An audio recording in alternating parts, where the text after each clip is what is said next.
Во моментот кога ќе приметите промени на своето лице, кожата повеќе не е толку еластична како некогаш, тенот го губи својот сјај, а фините линии и брчките стануваат се повидливи. Тогаш е време за анти-ејдж третмани. И досега многу пати сме зборувале на оваа тема. А овој пат ќе дадеме осврт на оваа тема од аспект на биоинформатиката. Ги имаме нашите стручни соработници од Центарот за биоинформатика, кои подетално ќе дадат одговори на сите наши прашања на оваа тема. Прво, да објасниме, не работиме само со болни луѓе, првенствено оваа наука или овој пристап или овој како да кажеме регенеративен процес е пред се наменет за одржување на квалитет на здравје, унапредување на здравјето и финално кога веќе човекот ќе го изгуби здравјето да може да се врати назад, односно се излекува. Сега ова за кое што денеска се договоривме да разговараме или е прашање како анти-ејдж што го нарекуваме или процес на подмладување, ревитализација или регенерација е нешто што е во основа многу интересно за тие кои што немаат конкретно здравствени проблеми.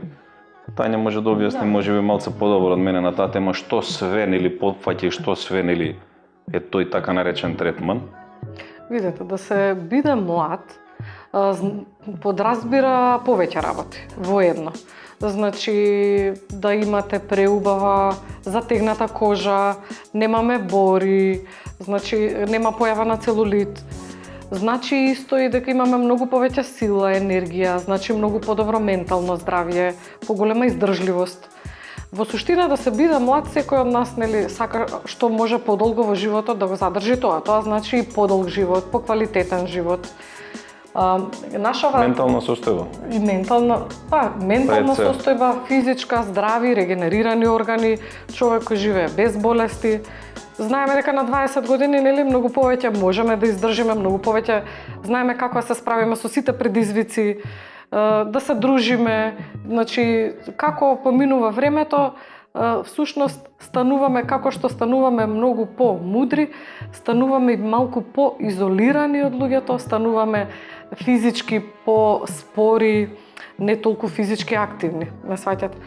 Ние што всушност свативме, како можеме да го покренеме тој процес? Сите клетки и сите органи си имаат своја меморија. Таа меморија што значи? Од моментот на нашето раѓање се што ни се има случајно, секоја функција, во секој ден, во секој момент, останува измеморирана во самиот програм на секоја клетка. Поточно тоа би било во хардверот, запишано некаде во хардверот. Ако направиме регенерација, меѓутоа ако се повикаме на регенерација на и да се врати таа функција на клетката, како кога ние сме биле на наши 20 години, затоа што сепак ние немаме 20 години, самата регенерација е малку поинаква. Буквално се постигнува подмладување. Со текот на работата увидовме дека кога се лекува или излекува некоја заболување или некоја состојба, како нус појава се појавува подмладување. Така во основа и додевме до оваа идеја.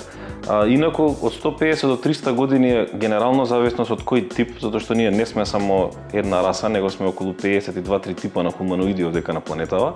Значи зависност од кој тип на ДНК, конкретно тој код од кој што ние настануваме физичкото тело збориме, има запис 150 до 300 години живот. Зашто ние да доживуваме толку, тоа е малце поопширна тема, ама сега малце еден дел ќе го начнеме овде.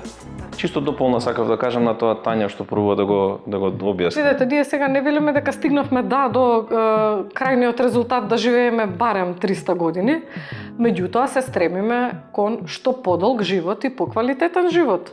Значи, замислете колку би било побаво да станете наутро и да сте полни со желба, староста не е само брчки на лицето и колаген на кожата и така натака, тоа се знаци, затоа спомнав, Ментална емоционална состојба како игра улога. Ние сме сретнале луѓе на 80, 90 и 90 и плюс години кои што искачуваат вровови, кои што трчаат маратони, ултрамаратони. Значи тоа не е показател годините за староста. Сакавме малце да објасниме оваа тема анти-ејдж дека не е подмладување, брчки или затегнување на кожа. И тоа, морам да кажам дека едната страна е и тоа, затоа што на секој се чувствува поубаво кога ќе стане наутро и ќе се види пред огледало дека борите му се намалуваат и лицето веќе се затегнува и се подсеќаш и личиш на она што си бил пред десетина години.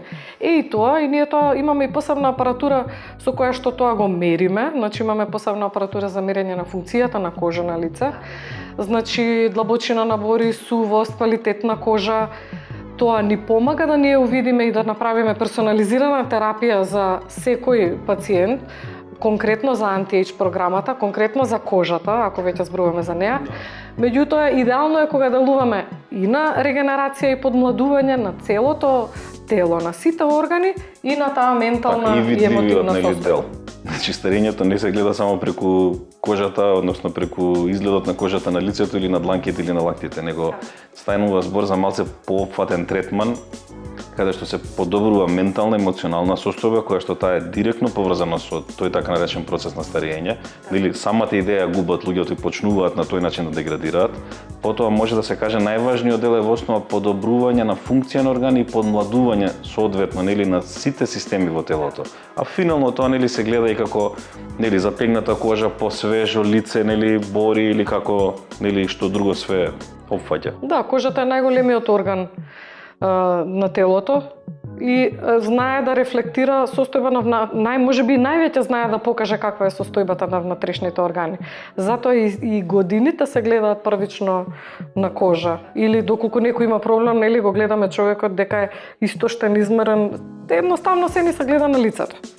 Значи анти-ејдж програмата што ја имаме како посебна програма на која што посветивме доста време и внимание и работа и труд, сушност е наменета за било кој човек после 30 на години кој што сака да си го одржи своето здравје, да го успори старењето или веќе ако има било какви симптоми и знаци како последица на тоа старење или на возраста или на годините, да може да се коригираат тие симптоми кои што веќе се појавиле, да биде многу повитален, многу поведар, многу подруштвен, се менува социјалниот момент, се менува желбата за луѓе, за дружење, се менува самата толеранција, се менува. Знаете, кога сме млади, светот е наш, едва и чекаме да излеземе надвор и да доживееме што повеќе работи.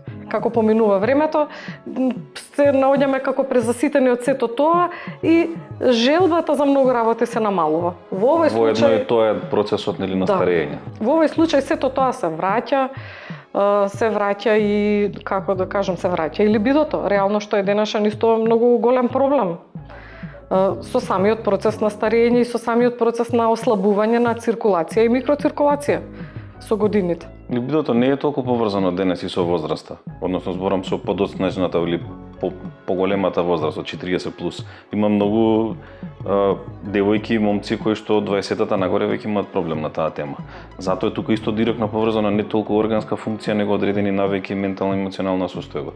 Значи тоа е во делот нели на така наречената анти-ејдж или процес на ревитализација.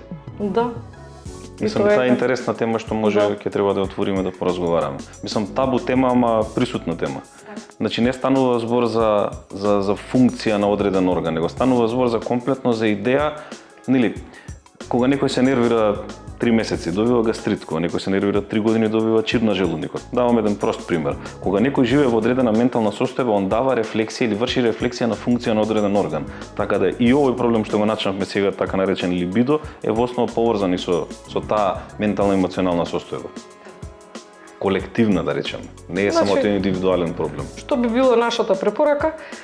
Најдобро е да што порано или штом забележите дека веќе не сте тој што сте биле и на ваши 20 или 25 години или еве до 30 максимум да речеме, сепак тоа значи дека не значи дека е прифатливо поради возраста. Сето тоа е менливо. Може да се промени, може да функционирате многу подобро. Може да функционираат сите како... За сите самосвесни луѓе станува збор. Ако некој спортува, пешачи, вози точак, трча или се храни, гледа да се храни што е можно подобро или прима суплементи некакви, ова е баш за таков профил на луѓе. Нели, кои што сакаат да си го одржат, унапредат, нели, и задржат здравјето.